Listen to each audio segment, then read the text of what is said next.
पहली बात तो चाहे पक्ष हो विपक्ष हो, आ, सभी के बच्चे सबके ही हैं। छात्र हमारा पहला बिंदु है, उसके लिए ना कोई पक्ष है और ना कोई विपक्ष है। उसका करियर हमारे लिए पहली प्राथमिकता है। उसकी सुरक्षा और उसका भविष्य, उसकी रक्षा, सुरक्षा और उसका भविष्य। और इसलिए मैं समझता हूँ कि तमाम अभिभावकों के आग्रह और छात्रों के आग्रह के बाद, क्योंकि 2 बार ये परीक्षा स्थगित हो गई। जिस परीक्षा को पहले 5 अप्रैल से 11 अप्रैल तक होना था जेईई का, वो फिर 18 जुलाई से और 23 जुलाई के बीच गई, 2-2.5 महीने पीछे गई।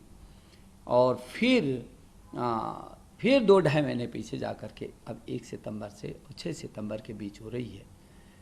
तो ऑलरेडी 2 बार ये स्थगित हो गई।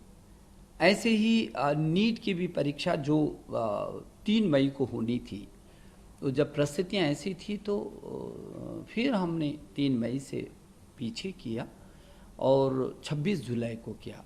तो मई, जून, जुलाई, और जुलाई में भी जब परिस्थितियाँ ऐसी दिखी तो फिर उसको थोड़ा सा और पीछे किया, और तब जाकर के अभी 13 सितंबर को वो परीक्षा होनी है। मुझे ये अच्छा लगा कि देश के तमाम अभिभावकों ने और छात्रों ने उनके मेल, उनके सूचनाएं ट्विटर पर, मेरे फेसबुक पर, मेरे मंत्रालय के उसमें जो हमारा एनटीए है, उसको लगातार अभिभावकों का ये दबाव रहा कि छात्र कब तक पढ़ता रहेगा और इसका भविष्य खराब नहीं होना चाहिए, 1 वर्ष बर्बाद नहीं होना चाहिए। तो छात्रों का भी ये दबाव था और अभिभावकों का भी लगातार जो आग्रह था कि परीक्षा ज़रूर होनी चाहिए, छात्र का 1 वर्ष बर्बाद नहीं होना चाहिए।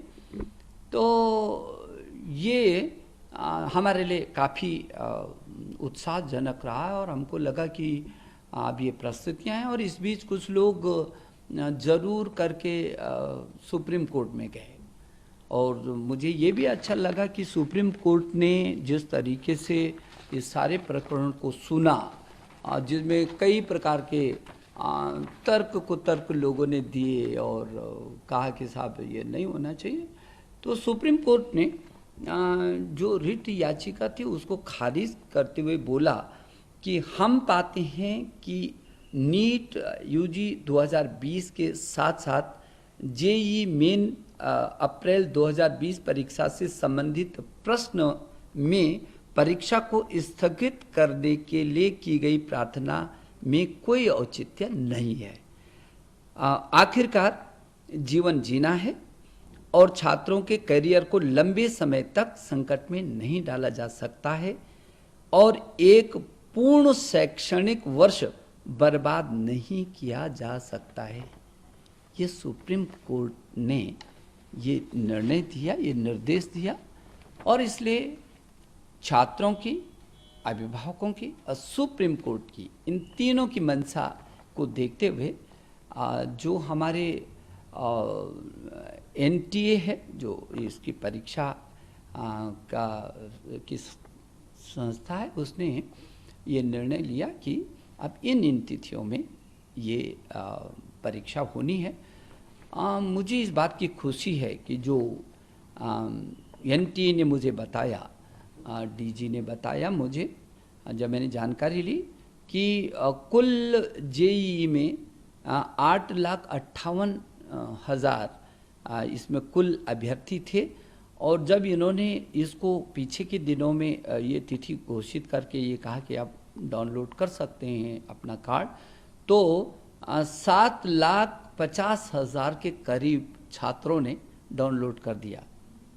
इधर नीट में 24 घंटे के अंदर जो कुल 15,97,000 अभ्यर्थी हैं, और 24 घंटे के अंदर अंदर 10 लाख से भी अधिक छात्रों ने डाउनलोड कर दिया। तो मुझे ये जो मेरे को मेल आती थी एनटीए को मेल आती थी, जो अभिभावकों का और छात्रों का दबाव था कि नहीं होनी चाहिए, ये उसका प्रमाण है कि छात्र हर हालत में चाहता है कि परीक्षा हो।